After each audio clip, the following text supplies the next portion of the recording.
Gennevilliers en Seine-Saint-Denis, Patrice Leclerc, merci d'être avec nous et bonjour. C'est dans les Hauts-de-Seine, Gennevilliers. Dans les Hauts-de-Seine, pardonnez-moi, bien sûr, je connais Gennevilliers. Gennevilliers, le plus grand refuge SPA d'Europe d'ailleurs, qui est très bien tenu, Gennevilliers, je dis pas de bêtises. Le grand port fluvial de France. Ouais. Merci, pardonnez-moi pour cette bévue dont je ne me remettrai jamais. Monsieur le maire, vous avez mis un drapeau palestinien sur le fronton de la mairie à une époque?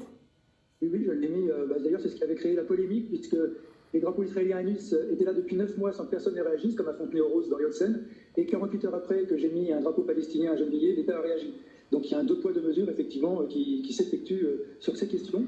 J'ai bien entendu votre collègue, Madame Saporta, qui disait que les maires s'occupent des poubelles et de la propreté. C'est ce qu'on fait, on n'a pas besoin de son conseil pour le faire. Mais l'international nous rattrape aussi, c'est-à-dire que quand il y a la guerre en Ukraine, par exemple, il y a les coûts d'énergie qui augmentent, des matériaux qui manquent et ça a des conséquences localement. Donc comme maire, on est aussi obligé de s'occuper des questions internationales parce que nous sommes des citoyens du monde et l'international a des conséquences en France palpables. La crise de la Covid en est aussi un exemple, c'est un virus qui nous est arrivé dans notre pays. La hausse de l'énergie nous arrive aussi des crises internationales. Donc on s'occupe des habitants de nos villes sur tous les champs. Alors Patrice Leclerc, vous avez rebondi sur ce qu'a dit Isabelle Saporta, très bien, mais il y a Renaud Pilat il y a quelques instants qui a apporté une accusation plus insidieuse. Il dit qu'en réalité c'est du clientélisme en fonction des origines de vos électeurs. Voilà, on peut imaginer qu'il y a à Gennevilliers beaucoup d'électeurs ici de l'immigration du Maghreb. Eh bien on choisit plutôt un drapeau palestinien plutôt qu'un drapeau israélien. Voilà, voilà c'est ça aujourd'hui. C'est ça aujourd'hui la question. C'est vrai qu'à Nice on met pas beaucoup de drapeaux palestiniens sur le fronton de la mairie de Nice.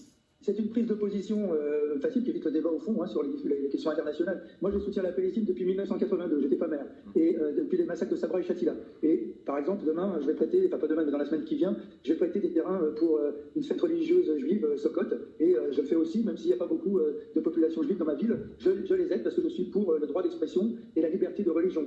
Avec la question palestinienne, ce n'est pas une question religieuse, contrairement aux choses où on veut nous amener aujourd'hui, c'est une question de lutte pour le droit à l'indépendance des peuples et de respect du droit international. Est-ce que c'est le droit de la violence, le droit de la force qui s'appliquera? Est-ce que c'est le droit des pays aussi à ne pas être agressés? Ou est-ce que c'est la violence qui va fonctionner? Il y a des résolutions de l'ONU qui ne sont pas appliquées depuis des décennies. Il y a eu un crime de guerre commis par le Hamas, mais auquel le gouvernement d'extrême droite israélienne répond par un génocide. Est-ce que c'est acceptable? Non. Et comme citoyen, comme être humain, nous devons prendre parti pour empêcher ces massacres aujourd'hui. De la politique? Vous faites de la politique oui, je suis maire, internationale? madame, je suis pas préfet. Et, pardonnez-moi. Je suis madame, je suis un analyste politiquement. Les gens, ils votent sur Très bien. dans tel Je ne suis pas certaine qu'ils votent pour que vous vous positionnez sur ces questions-là, mais très bien. Demandez-leur, moi c'est dans mon programme en tout cas. Très bien. Je comprends bien, vous voulez nous empêcher de faire de la politique, madame. Mais ah non, je vous empêche pas, mais après, c'est pas comme ça que vous devenez élu, en fait. Sinon, vous devenez ministre des Affaires étrangères. Madame, les élections, ce sont des élections politiques. Des Affaires étrangères. C'est pas grave, hein, vous faites un métier, moi je trouve beaucoup plus noble, hein, mais c'est pas ce n'est pas un métier, ce n'est pas un métier, c'est une fonction.